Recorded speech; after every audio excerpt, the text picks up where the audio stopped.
그룹의 실질적인 지주회사로 그룹 지배구조의 정점에 서 있는 삼성 에버랜드가 내년 1분기 상장을 합니다. 그 배경부터 향후 전망까지 자세히 살펴보죠.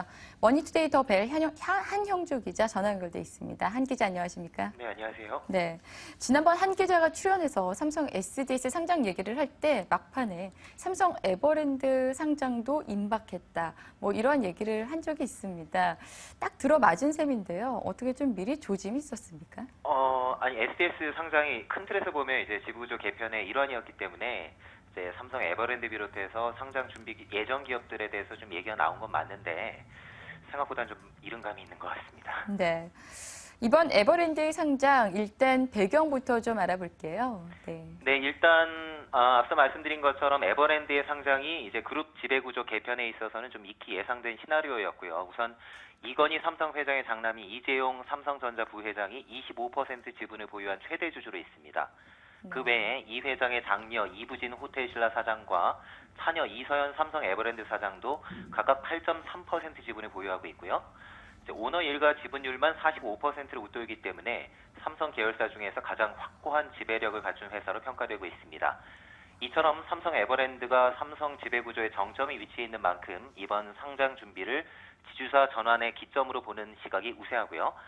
하지만 삼성그룹이 에버랜드를 중심으로 삼성생명과 삼성전자, 삼성 SDI, 삼성물산으로 이어지는 순환 출자 고리가 형성돼 있기 때문에 이걸 어떻게 해소하는지가 관건이었는데 이번 상장을 통해서 그 연결고리를 풀 것으로 예상됩니다. 네. 동시에 이재용 부회장 등 오너 일가도 대규모 상장 차익과 함께 경영권 강화라는 두 마리 토끼를 잡을 수 있을 걸로 점쳐집니다. 네, 그렇군요.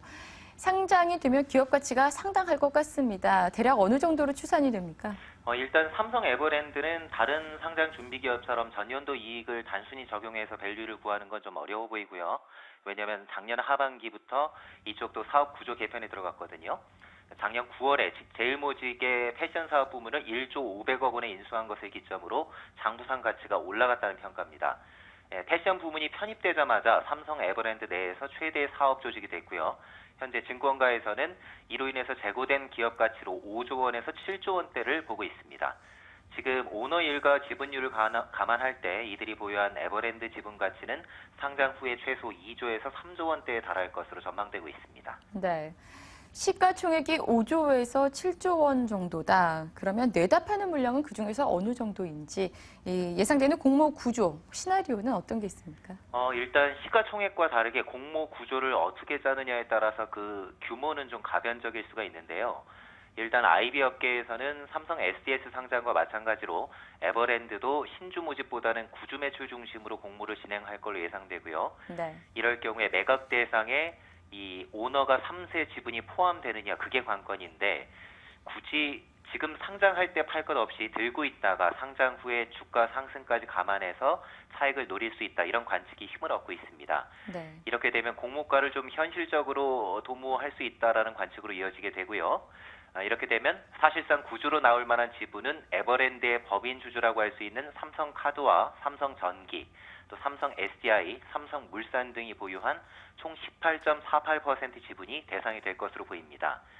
내년 1분기에 상장이 완료되고 나면 보다 큰 틀에서 지주사 전환 작업을 위한 추가적인 조치들이 나올 걸로 보이는데 현재 가장 유력시되고 있는 게 삼성 에버랜드의 삼성전자와의 합병 후 지주사 전환 시나리오입니다. 네. 이 삼성 지배구조 개편이 본격화되면서 또 주목받고 있는 기업이 바로 삼성생명인데요. 네. 추후 에버랜드와 더불어서 중간 금융 지주사 역할을 할 걸로 보여집니다. 무엇보다 이재용 부회장이 이건희 회장이 보유한 삼성생명 주식을 상속받게 되면 삼성생명 밑에 있는 삼성전자까지 지배하게 되는데요. 문제는 현행법상 금산분리 정책 때문에 금융지주사가 비금융사를 가질 수 없게 되어 있습니다. 따라서 삼성생명은 삼성전자 주식을 어떻게든 처분해야 되는데 삼성생명 지분을 보유한 에버랜드가 삼성전자와 합병함으로써 이런 문제에서 좀 자유로워질 수 있을 걸로 보입니다. 네. IB 업계에서는 주관사 선정에도 관심이 굉장히 많습니다. 삼성 SDS 같은 경우는 한국투자와 골드만삭스가 주관사로 선정이 됐는데요. 네네. 이번에는 어떻게 관측이 되고 있습니까? 일단 상장 준비 기간이 상당히 겹칩니다. 그 상장 시점은 좀 다를 수도 있지만 기업 실사 시점이 겹치기 때문에 이 삼성 에버랜드의 상장 주관사로는 한투 골드만 외에 다른 증권사들한테도 상당히 승산이 있을 걸로 보여집니다. 일단 한투를 제외하고 국내에서는 남은 증권사가 우리투자증권과 대우증권 정도가 있고요. 네. 지금 알려지기로는 삼성 SDS 주관사 선정 때도 점수를 상당히 잘 받은 걸로 알려졌거든요. 그리고 외국계 증권사 중에서는 시티글로벌 마켓증권이나 또 메릴린치, 또 삼성 SDS 공동 주관사로 참여하고 있는 삼성 JP 모간까지 좀 승산이 있을 걸로 보여집니다. 네. 머니투데이 더벨 한영주 기자였습니다. 감사합니다. 고맙습니다. 네. 증권가에서는 삼성 에버랜드의 상장 어떻게 바라보고 있는지, 또 삼성그룹주 어떻게 대응 전략 짜야 되는지 알아보도록, 증시 전문가에게 들어보도록 할게요. 키움증권 박중선 연구위원 전화 연결돼 있습니다. 연구위원님 안녕하십니까? 네, 안녕하십니까? 네. 오늘 굉장히 바쁘시죠? 예, 네. 증권가에서 보니 삼성 에버랜드의 상장 배경, 깜짝 상장 결정 이유는 어떻게 보십니까? 일단은 삼성 에버랜드의 경우에는 분기 보고서에 따르면은 지금 순자산 부채 비율은 116%고요. 순차입금이 1.6조 정도 됩니다. 그래서 재무 구조가 다소는 좀 불안하기 때문에 앞으로 추가적인 M&A 또는 성장을 위해서는 자금 확보가 좀 필요하다고 보고 있었습니다. 또 이제 삼성 SDI라든지 삼성물산, 삼성카드와 같은 계열사들이 지분을 갖고 있는데 이것들이 순환출자 구조이기 때문에 이런 것들을 해소하는 차원에서도 이번 상장이 좀 필요했다 보고 있고요. 마지막으로 이제 그룹 3세가 지분을 많이 갖고 있는데 그런 지분 가치를 극대화시켜서 삼성전자나 삼성물산과 같은 주력 계열사에 대한 지분을 확보하는 데 있어서도 삼성 에버랜드의 상장이 필요했다라고 보고 있습니다. 네.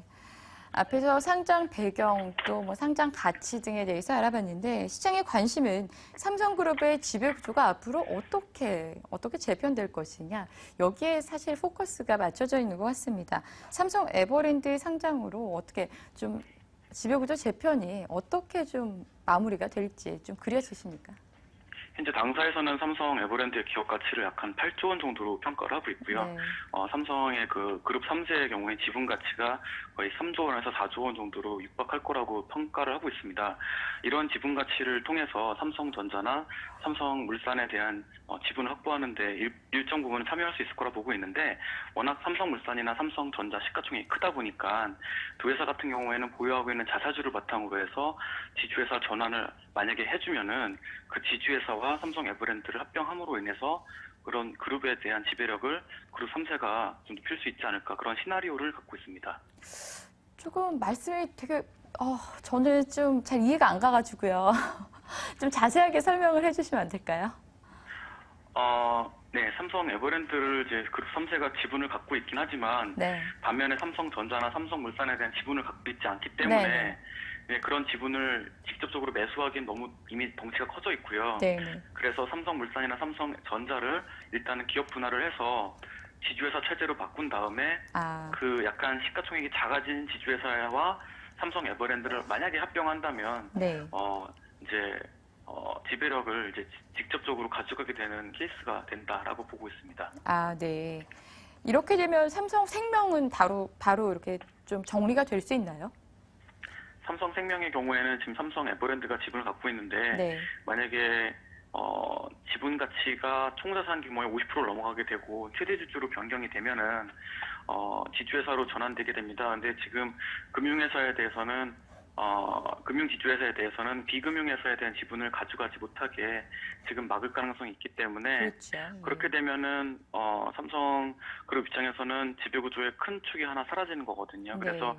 이를 해소하기 위해서라도 여러 가지 작업들이 필요하다라고 보고 있고요. 네. 삼성 에버랜드의 상장과 삼성생명을 삼성전자 또는 다른 계열사에 합병시키거나 매각하는 등등의 작업이 있지 않을까라고 판단하고 있습니다. 네. 워낙 다양한 시나리오들이 증권가에서 나오고 있어가지고 사실 진짜 뭐라고 딱히 지금 전망하기도 예측하기도 좀 힘든 상황인 것 같습니다. 그동안에 유사 사업들을 합치고 또 쪼개는 작업들을 계속 해왔는데요. 이제 다음은 건설 부문이다, 이런 얘기들이 있습니다. 연구원님, 이 건설 부문은 어떻게 정리가 될 거라고 보십니까? 지금 삼성물산 같은 경우에는 시가총액을 상회하고 있는 보유 유가증권 가치가 있고 또 상사와 건설 부분이 약간 혼재되어 있기 때문에 약간 기업 분할의 가능성을 좀 보고는 있고요. 또 최대 주주 지분율도 상당히 낮고 순환출자 고리라든지 삼성생명의 지분 보유가 약간 문제될 수 있기 때문에 향후에는 지주에서 전환 혹은 기업 분할의 가능성은 열어두셔야 될 것 같습니다. 네. 삼성 에버랜드 상장 소식이 들리면서 그동안 조금 잠잠했던 삼성그룹주들 다시 또 들썩이고 있습니다. 삼성그룹주 지금 현 구간에서 어떤 투자 전략 가지고 가야 될까요? 일단은 삼성 에버랜드 지분을 많이 갖고 있는 일부 기업들에 대해서는 좀 관심을 두시면 될 것 같고요. 그 밖에는 계속적으로 삼성전자나 삼성물산과 같은 핵심 계열사에 대해서도 관심을 두시는 게 맞다라고 보고 있습니다. 네. 근데 사실 이 물산 같은 경우에는 이 건설 경기는 사실 기본적으로 지금 하향세를 걷고 있고 삼성 엔지니어링이랑 만약 합병을 하게 된다면 조금 더 안 좋은 상황이 될 수도 있다는 그런 분석도 나오고 있는데요. 연구원님 생각은 어떠신지요? 저 역시 물산의 어떤 사업 전망이라든지 이런 쪽에 대해서는 100% 무조건 좋다라고 말씀드리긴 어렵고 네. 일단 최대 주주가 지분을 거의 갖고 있지 않기 때문에 지분율을 높이기 전에 너무 주가가 올라갈 경우에는 조금 부담스러울 수 있다라고 네. 보고는 있습니다. 네. 알겠습니다. 고맙습니다. 키움증권 박중선 연구위원이었습니다. 네, 감사합니다. 이 시각 뉴스룸에서는 어떤 내용 오갔는지 살펴보고요. 유 반장과 함께하는 글로벌 인베스터 코너 이어집니다.